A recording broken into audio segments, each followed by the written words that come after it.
आप सबका स्वागत है बैंक के साथ यूट्यूब चैनल पर। आज हम करेंगे डेली करंट अफेयर्स 8 अगस्त का। और इधर हम जो भी पढ़ने वाला है वो माइंड मैपिंग से पढ़ेंगे। तो पहले से पढ़ते हैं। तो पहले न्यूज़ में आ रहा है कि यूनियन कैबिनेट ने अप्रूव कर दिया कि amendment to the banking laws, कुछ बैंकिंग लॉज को अमेंडमेंट करने के लिए और कुछ कंस्ट्रक्शंस ऑफ 8 हाईवेज। तो इसके बारे में हम जो भी डिटेल है वो पूरा अच्छे से समझते हैं। तो ये जो अप्रूव किया गया है किया गया cabinet committee on economic affairs. Cabinet committee on economic affairs को जो चेयर करते हैं वो करते हैं प्राइम मिनिस्टर ऑफ इंडिया। और अभी के समय जो प्राइम मिनिस्टर है हमारे इधर नरेंद्र मोदी जी हैं इंडिया के। तो अभी ये जो है इस कमेटी को चेयर करेंगे। तो इन्होंने अप्रूव किया है अमेंडमेंट टू बैंक लॉज। अब मैं आपको एक चीज़ बताना चाहूँगा पूरा एक्सप्लेन करने से पहले क्या क्या लॉज चेंजेस हुए कि ये एक कमेटी है। कमेटी का काम होता है एडवाइस करना। कमेटी एडवाइस करती है, उसके बाद वो जो है बिल जो है लोकसभा में जाएगा और फिर राज्यसभा में जाएगा, फिर जाके प्रेसिडेंट जो है उसको असिस्ट करेगा, उसके बाद ही जो है वो लॉ बन पाएगा। ये बस एक तरह का एडवाइस है बाय CCEA। तो आपको पता ना चाहिए चार जो है ये एडवाइस किए गए, ये चार जो है आपको दिख रहा होगा 4 पॉइंट। तो ये चार जो है एडवाइस किए गए हैं, लेकिन अभी इसी जो है लॉ नहीं बना है। फ्यूचर में जाके इसके ऊपर लॉ बन भी सकता है। ठीक है, मैं वर्ड याद रखना मेरा, फ्यूचर में लॉ बन सकता है लेकिन अभी के लिए लॉ नहीं है। तो एग्जाम में आपको पूछा जा सकता है कि CCEA ने क्या जो सजेशंस दिए या क्या क्या एडवाइस दिए अमेंडमेंट टू बैंकिंग लॉज के लिए। तो पहले पढ़ते हैं। तो पहले क्या था कि अगर कोई डिपॉजिट अकाउंट है, मान लीजिए कोई FD अकाउंट है या तो कोई सेविंग अकाउंट है, जो भी डिपॉजिट अकाउंट है उसमें जो नॉमिनेशन था पहले एक जो है सेलेक्ट कर पाते थे, लेकिन अब इसको बढ़ा के 4 जो है नॉमिनी सेलेक्ट कर सकते हैं पर डिपॉजिट अकाउंट में। तो ये एक जो है सजेशन दिया गया है। अभी क्यों किया है, ये सबसे बड़ा क्वेश्चन जो है राइज होता है, आपके दिमाग में राइज हो रहा होगा कि ऐसा क्यों किया गया है कि एक की जगह 4 जो है नॉमिनी जो है करने के लिए अलाउ करने के लिए ये एडवाइस किया गया है। इसका सबसे बड़ा कारण है कि जो अनक्लेम डिपॉजिट हमारे इंडिया में पड़े हुए हैं बैंक्स में, तो ये बहुत ज़्यादा हो चुके हैं। अभी एज ऑफ मार्च 2024 कुछ 70,000 करोड़ जो है अनक्लेम डिपॉजिट पड़े हुए हैं। अब अनक्लेम डिपॉजिट का मतलब क्या हुआ, ये डिपॉजिट जो कि 10 साल तक कोई भी क्लेम नहीं करता, जो बैंक में पड़ा रहता है, तो वो अगर 10 साल तक कोई क्लेम नहीं करता तो उसी को बोला जाता है अनक्लेम डिपॉजिट। तो इसी को जो है अनक्लेम डिपॉजिट को जो है लोग जो है क्लेम करें ज़्यादा से ज़्यादा, तो उसी के लिए 4 जो है नॉमिनी सेलेक्ट करने के लिए अलाउ कर दिया गया। अब ये कैसे होगा वो भी थोड़ा समझ लेते हैं। अब मान लीजिए कोई बंदे ने बैंक अकाउंट में कुछ अमाउंट जो है डिपॉजिट कर रखे हैं, मान लीजिए 10 लाख रुपये डिपॉजिट कर रखा हुआ।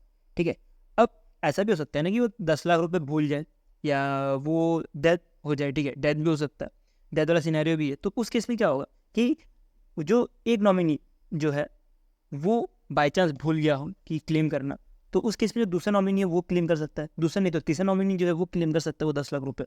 तो उसी वजह से ये जो है निकाला गया। इसके साथ मैं आपको बताऊँगा कि नॉमिनी जब क्लेम करता है तो इसका मतलब ये नहीं है कि जो नॉमिनी है उसको पैसा मिल जाएगा। इसके जगह पे जो भी पर्सन के जो लीगल हेयर रहेंगे उन्हीं को मिलेगा पैसा। ठीक है, ऐसा नहीं है कि आपने कभी भी आप नॉमिनी बनाते होंगे तो आप बनाते होंगे जो आपके मम्मी पापा हो गए या आपके भाई बहन हो गए, जो लीगल हेयर्स रहते हैं उनको बनाया जाता है। लेकिन ऐसा कुछ भी नहीं होता। अब जो नॉन लीगल हेयर्स रहते हैं उनको नॉमिनी बना सकते हो, लेकिन जो पैसा मिलेगा, मान लीजिए 10 लाख रुपये जो भी मिलेगा अगर नॉमिनी क्लेम करता है तो वो जो लीगल हेयर है उन्हीं को मिलेगा, ना कि जो नॉमिनी है उनको मिलेगा।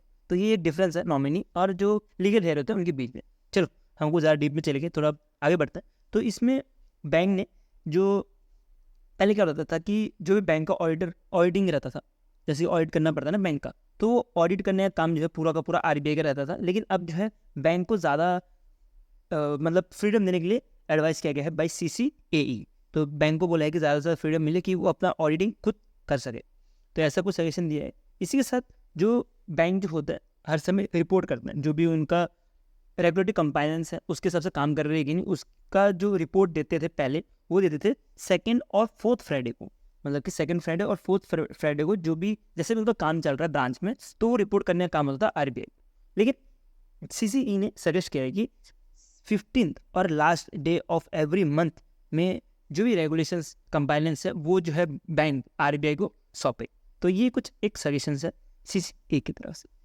चौथा सजेशन देखते हैं क्या है। इसमें बोला है कि अगर कोई कोऑपरेटिव बैंक है तो वो अपना जो भी अपॉइंट कर सके डायरेक्टर, ठीक है, वो जो होल टाइम डायरेक्टर जो अपॉइंट कर सके वो भी 10 साल तक। ये बहुत बड़ी बात है कि 10 साल तक कोई डायरेक्टर जो है अपॉइंट हुआ। तो ये एक सजेशन दिया गया है बाई CCE। जैसे कि मैं वापस रिपीट करता हूँ, ये जो है अभी इसकी डिटेल में इसके ऊपर बातें होगी, उसके बाद जो है ये बिल जो है बाद में जाके लॉ बनेगा। अभी ये बिल है और अभी तक ये इंट्रोड्यूस नहीं हुआ पार्लियामेंट में, और ये पार्लियामेंट इंट्रोड्यूस होने के बाद जो है इसके ऊपर लॉ बनना चालू हो जाएंगे। इसी के साथ कैबिनेट ने इसका मतलब जो cabinet committee on economic affairs है, इन्होंने अप्रूव भी किया है कुछ 8 national highway road construction projects के लिए, ठीक है। तो इसी के लिए जो टोटल फंडिंग रखी गई है वो रखी गई है कुछ 50,655 करोड़ रुपीज़। और ये जो है ऑल ओवर इंडिया जितने भी हाईवेज है उसको कंस्ट्रक्ट करने का काम करेंगे। इसमें डिफरेंट डिफरेंट हाईवेज आते हैं, गुवाहाटी का हाईवेज है, जयपुर का हाईवेज है, नागपुर का हाईवेज है। लेकिन आपको एग्जाम पॉइंट ऑफ व्यू से इतना नहीं पढ़ना, आपको नहीं पूछा जाएगा कि कौन से हाईवे जो है कंस्ट्रक्ट किए जाएंगे, आपको सिर्फ इसका वैल्यू पूछा जा सकता है। इसके साथ आपको जो लेंथ जो है वो पूछा जाता है, कितना लेंथ है।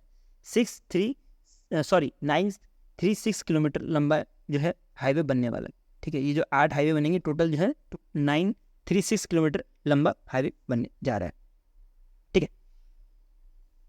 नेक्स्ट चलते हैं।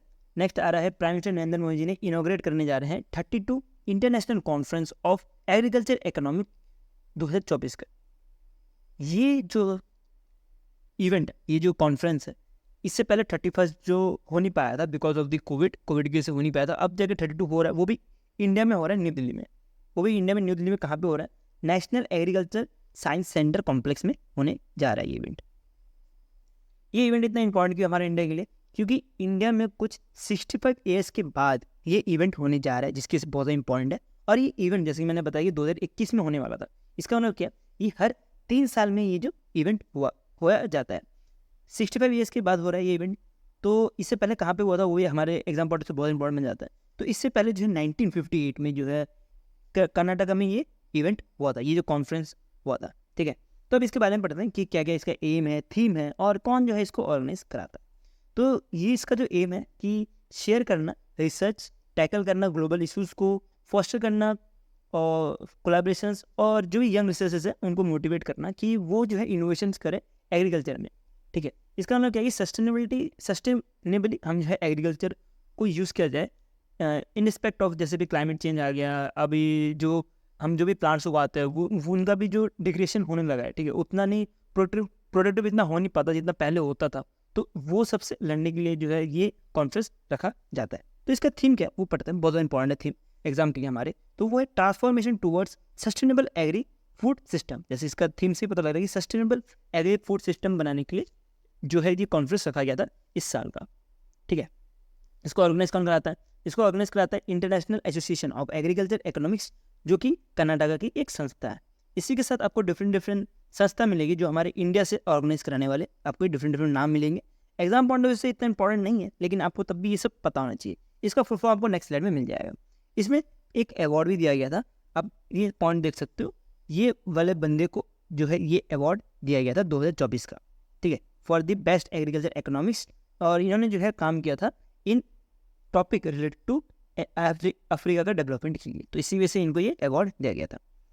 अब पढ़ते हैं, आपको जैसे मैं बताया फुल फॉर्म आपको ये सारे किताबें मिल जाएंगे, जो भी ऑर्गेनाइजेशन है इसके बारे में नाम, लेकिन ये लेस इंपॉर्टेंट है, आप पढ़ सकते हो, कोई इशू नहीं। लेकिन एग्जाम पॉइंट ऑफ व्यू से अगर आपको याद नहीं हो पा रहा तो कोई बात नहीं। इसमें से जो ICAR है ये थोड़ा ज़्यादा इंपॉर्टेंट है, अब इसको ज़रूर पढ़ लेना ICAR। तो अब इसके बारे में पढ़ते क्या है। ये जो भी कॉन्फ्रेंस है ये पहली बार जो है लॉन्च किया गया था इंग्लैंड में अगस्त 1929 में। और जैसे कि मैंने आपको पहले बताया कि 31 जो है वो नहीं हो पाया था कोविड की वजह से, ठीक है। ये वर्चुअल फॉर्म में हुआ था और कोविड की वजह से ये नहीं हो पाया था 2021 में। और आपको इसमें पता है 3 साल का गैप रहता है, 3 साल के बाद ये कॉन्फ्रेंस होता है, तो आपको ये भी ध्यान रखना। नेक्स्ट चलते हैं। नेक्स्ट आ रहा है अमित शाह, जो कि मिनिस्टर ऑफ होम अफेयर्स है। इन्होंने लॉन्च किया 4 ऐप की लॉन्च किया गया कि जो नए 3 क्रिमिनल लॉज थे उसको चेंज करने के लिए, ठीक है, उसको जो है इम्प्लीमेंटेशन जो है हो पाए वो करने के लिए। और ये जो है लॉन्च किया गया चंडीगढ़ में। तो ये 4 क्या क्या लॉज है उसको हम नेक्स्ट स्लाइड में पढ़ेंगे। अभी हम इस ऐप के बारे में पढ़ते हैं, क्या 4 ऐप्स है। तो इसमें मिलेगा पहला जो ऐप है वो है ई-सक्ष्य ऐप, जो कि एक तरह मोबाइल एप्लीकेशन। ये क्या करेगा? एनेबल करेगा जो भी पुलिस ऑफिसर्स हैं या जो भी पुलिस पर्सनल है कि वो जो है वीडियोग्राफी, फोटोग्राफी या जो भी क्राइम रिलेटेड केस रहते हैं उनका एक ही जगह पे, मतलब क्लाउड बेस्ड जगह पे चीज़ें मिल जाए। अब ऐसा नहीं होना चाहिए ना कि कोई क्राइम हुआ, ठीक है, मान लीजिए पंजाब में कहीं पे क्राइम हुआ और उधर जो है पुलिस ने पूरा जो भी इन्वेस्टिगेशन किया और वो सेम केस कुछ दूसरे डिस्ट्रिक्ट में मिल गया पंजाब के, तो वो जो है ये सर्वर यूज़ करके जो भी क्लाउड बेस्ड ई-एविडेंस सर्वर है इसके बेसिस पे वो जो फोटोग्राफी जो दूसरे डिस्ट्रिक्ट में वाले पुलिस ने लिया होगा तो वही जो है दूसरे डिस्ट्रिक्ट वाले पुलिस यूज़ कर पाएंगे। इसको मैं थोड़ा सिंपल लैंग्वेज समझाता हूँ, आप थोड़ा कन्फ्यूज हो रहे होंगे, ठीक है। मान लेते हैं ये एक लोकेशन है जहाँ पे वो कोई इंसिडेंट हुई, ठीक है, किसी का मर्डर हो गया, बड़ा केस लेते हैं हम, किसी का मर्डर हो गया। अब मर्डर हो गया तो जो भी उधर का पुलिस ऑफिसर होगा वो इन्वेस्टिगेट तो करेगा, तो इन्वेस्टिगेट करेगा तो फोटोग्राफी या तो जो वीडियोग्राफी जो की जाएगी वो जो है सर्वर में डाली जाएगी, क्लाउड बेस्ड ई एविडेंस सर्वर पे। अब ये सर्वर में डाली जाएगी तो इसके बाद अगर वो दूसरे डिस्ट्रिक्ट में या ऑल ओवर इंडिया में कहीं भी वो केस या तो वो केस के रिलेटेड कोई भी चीज़ होती है तो वो जो भी पुलिस स्टेशन में जो पर्सन रहेंगे वो जो है ये सर्वर का यूज़ करके वो जो एक्सेस ले सकते हैं वो वीडियो का और जो फोटो है उसका एक्सेस ले सकते हैं। इसी के साथ बोला ये जो अवेलेबल होगा कोर्ट के पास भी इमीडिएटली, ये सारा का सारा जो चीज़ है वो कोर्ट भी यूज़ कर सकता है। पुलिस के साथ ये जो ई एविडेंस सर्वर है ये कोर्ट भी यूज़ कर सकता है, ठीक है। इसके लिए क्या करना पड़ेगा, जो भी पुलिस पर्सन है उनको ये मोबाइल ऐप डाउनलोड करना पड़ेगा और जो जो भी फोटोग्राफी है या जो भी वीडियोग्राफी वो डालनी पड़ेगी, ठीक है। नेक्स्ट चलते हैं, नेक्स्ट क्या ऐप लॉन्च किया है, नेक्स्ट ऐप है नया श्रुति ऐप। नया श्रुति ऐप क्या करेगा, ये फैसिलिटेट करेगा कि जो हेयरिंग होती है, जुडिशियल हेयरिंग होती है वो इलेक्ट्रॉनिक मीडियम पे हो पाए, ठीक है, मतलब कि इलेक्ट्रॉनिक मीडियम मतलब डिजिटली हो पाए, तो इसी के लिए जो है ये ऐप लॉन्च किया गया है। नेक्स्ट जो है नया सेतु, इसको लॉन्च किया गया है यूनिफाइड करने के लिए लीगल यूनिफाई करने के लिए जो भी लीगल इंटरफेरेंस है उसको किस किस को यूनिफाइड करेगा, ये करेगा पुलिस को यूनिफाइड करेगा, मेडिकल, फॉरेंसिक, प्रिजन, जो लोग जो जेल में हैं उनको भी जो है एक ही साथ लाया जाएगा। और ये सारा का सारा जो भी इन्वेस्टिगेशन किए होंगे पुलिस ने, जैसे मैंने आपको पता नहीं फोटोग्राफी वाला एक सर्वर के अंदर मिल जाएगा, वैसे ही कुछ जो भी इन्वेस्टिगेशन की होंगी वो एक ही जगह पे मिल जाए और एक क्लिक में ही मिल जाए, तो उसी के लिए जो है ये नया सेतु जो है लॉन्च किया गया। नेक्स्ट चलता है, नेक्स्ट है ई समन ऐप, जो कि फैसिलिटेट करेगा डिलीवरी ऑफ कोर्ट समन्स, जो भी कोर्ट के समन्स होते हैं वो इलेक्ट्रिकली मिल पाए, उसी के लिए जो है ये ई समन ऐप जो है लॉन्च किया गया है, ठीक है। ये 4 ऐप पढ़ लिया हमने, अब पढ़ते हैं ये 3 क्रिमिनल लॉज के बारे में। ये 3 क्रिमिनल लॉज जो है आपको अगर आप इंडिविजुअली देखोगे तो आपको मिलेगा भारतीय न्याय संहिता, और ये जो है रिप्लेस करेगा इंडियन पिनल कोड 1860 जो ब्रिटिश के टाइम से चल रहा था उसको जो है रिप्लेस करने का काम है, ठीक है। तो इसके अंतर्गत कुछ चेंजेस किए गए हैं, जैसे कि 80 जो है प्रोविजंस लाए गए हैं, वो एग्जाम पॉइंट से इंपॉर्टेंट नहीं है तो इधर मैंने रखा भी नहीं हो, आपको इतना ज़्यादा नहीं पढ़ना, आपको सिर्फ ये पढ़ना है कि कौन सा लॉ जो है आ रहा है और कौन से लॉ को रिप्लेस कर रहा है। इवन मैंने लिख के रखा है कि ये भी जो है लेस इंपॉर्टेंट में आता है, ठीक है, इसमें से क्वेश्चन पूछने जाने के चांसेस कम बनते हैं, स्पेशली बैंक एग्जाम में। अगर आप एसएससी की तैयारी कर रहे हो तो आपको पढ़ना जरूरी बन जाता है। तो अब देख सकते हो ये जो भी लॉज है ना इसको अब लागू हो जाएगा, ये 3 लॉज जो है लागू हो जाएंगे 1 जुलाई 2024 से, मतलब ऑलरेडी ये लागू हो चुके हैं, ठीक है। और इसको लागू करने वाला पहला जो स्टेट है वो है चंडीगढ़। चंडीगढ़ जो है पहला स्टेट है जो कि हमारे इंडिया में जो इसको लागू कर रहा है, और इसमें इन्होंने बोला है कि ये जो भी 3 लॉज है ये इम्प्लीमेंट कर देंगे इन नेक्स्ट 2 मंथ से, मतलब कि अभी जुलाई चल रहा है तो इसका अगस्त सितंबर से ये लागू कर देंगे, ऐसा कुछ चंडीगढ़ गवर्नमेंट का कहना है। नेक्स्ट चलते हैं, ये भी इंपॉर्टेंट न्यूज़ है, आज वाले जो भी करंट अफेयर्स है बहुत ज़्यादा इंपॉर्टेंट है, और इसमें मुझे बनाने में बहुत ज़्यादा टाइम भी लग गया, कंटेंट एक स्लाइड में मुझे 1 घंटा लग गया, तो आप समझ सकते हो कितना मेहनत लगता है बनाने में। चलो हम बढ़ते हैं आगे, पढ़ते हैं क्या चीज़ है ये। तो ये भी बहुत ज़्यादा इंपॉर्टेंट है एग्जाम के लिए। ये आरबीआई ने इशू किया है revise instruction on bad and doubtful डेब्ट रिजर्व, और ये किया गया है कोऑपरेटिव बैंक के लिए, और ये किया गया है कि ये जो है अंश्योर कर पाए यूनिफॉर्मिटी, मतलब कि जितने भी कोऑपरेटिव बैंक है वो यूनिफॉर्म हो पाए आफ्टर दिस न्यू लॉ। तो इसके अंतर्गत क्या बोला गया है वो पढ़ने से पहले हमें ये पढ़ना पड़ेगा कि ये क्या है BDDR। BDDR मतलब कि बैड एंड डाउटफुल डेब्ट रिजर्व, जैसे कि नाम से पता लग रहा है ये एक तरह का रिजर्व मनी है जो कि बैंक एक साइड रख देता है, बिकॉज बैंक सोचता है कि अगर कस्टमर किसी वजह से अपना जो है डेब्ट जो है वो पे ना कर पाए और वो डेब्ट जो है NPA बन जाए, तो उसी के लिए जो पैसा है वो बैंक जो है अलग से रख देता है। तो ये जो है एप्लीकेबल होगा, जैसे कि मैंने बताया कोऑपरेटिव बैंक के लिए एप्लीकेबल होगा, तो कोऑपरेटिव बैंक जो अर्बन कोऑपरेटिव बैंक है इनके लिए एप्लीकेबल होगा, जो स्टेट कोऑपरेटिव बैंक है इनके लिए एप्लीकेबल होगा, और जो सेंट्रल कोऑपरेटिव बैंक है इनके लिए एप्लीकेबल होगा, ठीक है। इसमें भी अर्बन कोऑपरेटिव बैंक में जो टायर 1, टायर 2, टायर 3, टायर 4 है सारे के सारे इसमें एप्लीकेबल होंगे। क्या प्रॉब्लम हो रही थी जिसकी वजह से ये जो रिवाइज करना पड़ा, इसका प्रॉब्लम ये था कि जैसे मैंने आपको बताया कि जो करंट प्रोसीजर है वो रिकॉग्नाइज नहीं कर पा रहा था NPA को as a expense while determining the net profit in profit and loss account। Profit and loss accounts में जो है जब भी कभी cooperative bank profit and loss account बनाती थी तो उस समय NPA को रिकॉग्नाइज नहीं किया जाता था एज अ एक्सपेंस, जिसकी वजह से ये प्रॉब्लम हो रही थी। और इसी प्रॉब्लम को सॉल्व करने के लिए बैंक ने जो है मैंडेट कर दिया कि आइडेंटिफाई करना और क्वालिफाई करना BDDR बैलेंस को एज ऑफ मार्च 31, 2024 तक, जिसके अंतर्गत ये बोला गया है कि जो भी नेट प्रॉफिट होगा उसके बेसिस पे ही जो है एनपीए को नापना है, ना कि एक्सपेंस के बेसिस पे नापना है। पहले एक्सपेंस के बेसिस पे नापा जाता था एनपीए को, लेकिन अब जैसे बोला गया है कि नेट प्रॉफिट के बेस पे नापने के लिए आरबीआई ने। ठीक है, मैं वो करता हूँ जो भी मैंने आपको समझाया, ये समझ आया, ये थोड़ा डिटेल में पढ़ना था हमें कि आरबीआई के न्यूज़ है, और एग्जाम में जो है आरबीआई के न्यूज़ से बहुत क्वेश्चन पूछे जाते हैं। नेक्स्ट चलता है, नेक्स्ट आ रहा है कि telecom regulatory authority of India, जो कि सब टेलीकॉम का मान लीजिए कि माई बाप है। ठीक है, तो इन्होंने कुछ रूल्स एंड रेगुलेशन जो है चेंजेस किए गए हैं। तो इस पे the standard of quality of service of access service regulation 2024 में कुछ चेंजेस किए गए हैं, और इसको बोला गया कि ये इफेक्ट होगा फ्रॉम 1 अक्टूबर 2024 से। तो इसके अंतर्गत रेगुलेशन में ये बोला गया है कि जो भी कंपनीज है, जैसे जियो हो गया, एयरटेल हो गया या वोडाफोन हो गया, कि उनको जो है डिस्प्ले करना पड़ेगा क्या, जो भी उनका मोबाइल कवरेज है, वो मैप, जो भी मोबाइल कवरेज का जो भी मैप है वो डिस्प्ले करना पड़ेगा अपने वेबसाइट में। ठीक है, तो इसके एक छोटा एग्जाम्पल समझते हैं। जैसे कि ये मान लीजिए कोई एक लोकेशन है, ठीक है, तो इसमें इनको शो करना पड़ेगा कि इस लोकेशन में जो है 2G अवेलेबल है, इस लोकेशन में 3G अवेलेबल है, इस लोकेशन में कोई नेटवर्क नहीं है, तो ये शो करना पड़ेगा। ऐसा कुछ ट्रायल सा कहना है। इसी के साथ बोला है कि जो भी कंपनीज है उनको पब्लिश करना पड़ेगा क्वालिटी ऑफ सर्विस परफॉर्मेंस। और ये क्वालिटी ऑफ सर्विस परफॉर्मेंस का मतलब क्या हुआ, जैसे कि मैंने आपको बताया कि वो वापस एग्जांपल लेते हैं, ये मैप है, मैप में दिखाना पड़ेगा कि 2G की सर्विस कितनी अच्छी है उस जगह पे, 4G की सर्विस कितनी अच्छी है उस जगह पे, 5G की सर्विस कितनी अच्छी है उस जगह पे। तो ये जो है रूल लाया है ट्रायल ने, और ये लाने का सबसे बड़ा कारण है, आप सिटी जैसे मुंबई हो गया, दिल्ली हो गया, कुछ कुछ लोकेशन ऐसी होती है जहाँ पे नेटवर्क बिल्कुल भी नहीं आता, तो इसी वजह से जो है ये लॉन्च किया गया है। और जो भी पब्लिक है या जो बंदे हैं, वो जो है सिम कार्ड जो है मोबाइल कवरेज के हिसाब से सेलेक्ट करें। ऐसा नहीं है कि सिम कार्ड ले लिया उसका पता लग रहा है यार हमारे घर पे तो नेटवर्क ही नहीं आ रहा, तो वो चीज़ ना हो, इसी वजह से ये ट्रायल ने ये चीज़ लॉन्च की गई है। ये हो गया हमारा माइंड मैपिंग वाला कंटेंट। अब पढ़ते हैं जो टेबलर कंटेंट है वो एक साथ। तो इसमें आ रहा है कि मुंबई बेस्ड थॉमसन कुक, ये एक तरह की ऑर्गेनाइजेशन है, इन्होंने कोलैबोरेशन किया एनपीसीआई के साथ, और ये दोनों कोलैबोरेशन करके जो है रुपे AED जो है लॉन्च करने जा रही है। ये AED क्या है, एक तरह का फॉरेक्स कार्ड है। फॉरेक्स कार्ड क्या होता है, मतलब कि फॉरेन में यूज़ करने वाला कार्ड। तो ये पहला रुपे प्रीपेड फॉरेक्स कार्ड बनाया है, जो भी इंडियन ट्रेवल है वो अगर यूएई विजिट कर रहे हो तो वो जो है ये कार्ड यूज़ कर सकते हैं, और जो क्रेडिट कार्ड है उसका लाभ ले सकते हैं। तो ये इंडिया में ऐसा पहला ऐसा कुछ बना है जो कि नॉन बैंक फाइनेंस एंटिटीज कर रही है। ठीक है, तो ये आपको पता होना चाहिए कि थॉमसन कुक जो है, आपने कभी बैंक नहीं सुना होगा, ये कोई बैंक है, तो इसी वजह से इंपॉर्टेंट बन जाता है कि पहला ऐसा है जो नॉन बैंक जो है उन्होंने पार्टनर किया है एनपीएससी के साथ, और ऐसा कुछ फैसिलिटी दे रही है।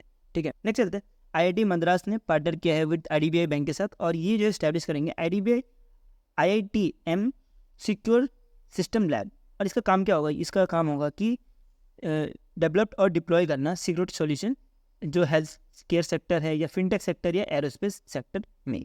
ये छोटा सा न्यूज़ है, इतना डीप में जाने की जरूरत भी नहीं है। नेक्स्ट चलते हैं। नेक्स्ट आ रहा है Nagaland state disaster management authority, जो कि गवर्नमेंट ऑफ नागालैंड के जो डिजास्टर टीम है उन्होंने पार्टनर किया है SBI जनरल इंश्योरेंस के साथ, और ये जो है disaster risk transfer insurance solution देने का काम करेंगे नागालैंड में, दोनों मिलकर। तो इसके बाद जो है नागालैंड पहला स्टेट बन चुका है जो कि इम्प्लीमेंट करने वाला है DRTPS। DRTPS का मतलब क्या हुआ, जैसे कि मैंने आपको लिखा ही है ऊपर, disaster risk transfer parametric insurance solution. अब इसके बारे में पढ़ते हैं, इसका मतलब क्या हुआ। ये जो है प्रोटेक्ट करेगा जो भी नागालैंड के पीपल्स है, अगर कोई भी डिजास्टर होता है या तो कोई भी इकोनॉमिक लॉस होता है उसको कवर करने के लिए एक तरह का इंश्योरेंस है। अगर कोई भी अर्थक्वेक हुआ, कोई भी फ्लड वाला सिचुएशन हुआ नागालैंड में, तो उस केस में जो है ये एक तरह का इंश्योरेंस देने का काम करेगा जो भी पीपल ऑफ नागालैंड है उनको। ठीक है, तो इसके बारे में ज़्यादा डीप में पढ़ने की ज़रूरत नहीं, इसमें बहुत कुछ है। जैसे कि इंश्योर्ड जो है वो कुछ फंडिंग देने वाला है, कुछ पैसे जो है नागालैंड के पीपल को देगा, जो SBI है वो कुछ अमाउंट जो है वो नागालैंड के पीपल को देगा। लेकिन हमारे एग्जाम के लिए इतना इंपॉर्टेंट बनता नहीं, क्योंकि इसमें से क्वेश्चन बनते भी नहीं है। ठीक है, तो हम इतना पढ़ो काफ़ी है, और हमें एग्जाम के लिए रिलेवेंस कंटेंट पढ़ना है, ना कि इनरिलेवेंस कंटेंट पढ़ना है। नेक्स्ट चलते हैं अपॉइंटमेंट्स। तो अपॉइंटमेंट्स आ रहा है DS चौधरी, जो कि DG ऑफ सशस्त्र सीमा बल है, इनको जो है एडिशनल चार्ज दिया गया है कि BSF का भी आप जो है एज अ DG काम कीजिए। आप बहुत अच्छा काम कर रहे हो, आप DG जो है अब BSF का भी बन जाइए। तो इसी के लिए इनको जो है DS चौधरी को एडिशनल चार्ज दे दिया है 2 ऑर्गेनाइजेशन का DG बनने के लिए, एक है SSB और दूसरा BSF। ठीक है, ये करने का सबसे बड़ा कारण क्या है कि अभी जो टेन्योर है वो खत्म हो गया था नितिन अग्रवाल का। नितिन अग्रवाल अब तक जो है डीजी ऑफ बीएसएफ थे, इनका जो टेन्योर खत्म हो गया, जिसकी से इनको टेम्प्रेरी पॉइंट ऑफ व्यू से एज ए एडिशनल चार्ज बनाया गया जब तक रेगुलर जो है अपॉइंटमेंट ना हो गया। नेक्स्ट चलते हैं बुक्स में। तो बुक्स में मिलेगा है इंडिया @100। ये बुक जो है लिखा गया है बाय प्रोफेसर के.वी. सुब्रमण्यम जी, जो कि एक ईडी है, कहाँ के मतलब एग्जीक्यूटिव डायरेक्टर है IMF की। ये बुक ने जो है प्रिडिक्ट किया है कि इंडिया जो है 55 ट्रिलियन इकोनॉमी पहुंच जाएगा 2047 तक। जब 100 साल हो जाएगा इंडिया का, तब इंडिया जो है 55 ट्रिलियन इकोनॉमी पहुंच जाएगा। इस बुक में लिखा गया है, ठीक है, ये बुक की इंपॉर्टेंस है। तो ये बुक जो है रिलीज किया गया बाय पीयूष गोयल, जो कि ministry of commerce and industry के। तो ये जो हो गया हमारा डेली करंट अफेयर्स 8 अगस्त का। मैं होप करता हूँ जो मैं आपको समझाया आपको समझ आया। इसी के साथ अगर आपको इसका PDF चाहिए तो आप इस ग्रुप से जाके डाउनलोड कर सकते हो। ये मेरे टेलीग्राम ग्रुप है, इधर मैं ऑलरेडी मंथली और वीकली PDF जो माइंड मैपिंग फॉर्म है उसी फॉर्म में दिए के रखा हूँ। तो अगर आपको वीडियो अच्छा लगा तो लाइक कर देना, और अगर आपको ऐसी कंटेंट देखना है तो सब्सक्राइब टू माई चैनल। सो अभी के लिए मिलते रहते हैं। Thank you for watching this video.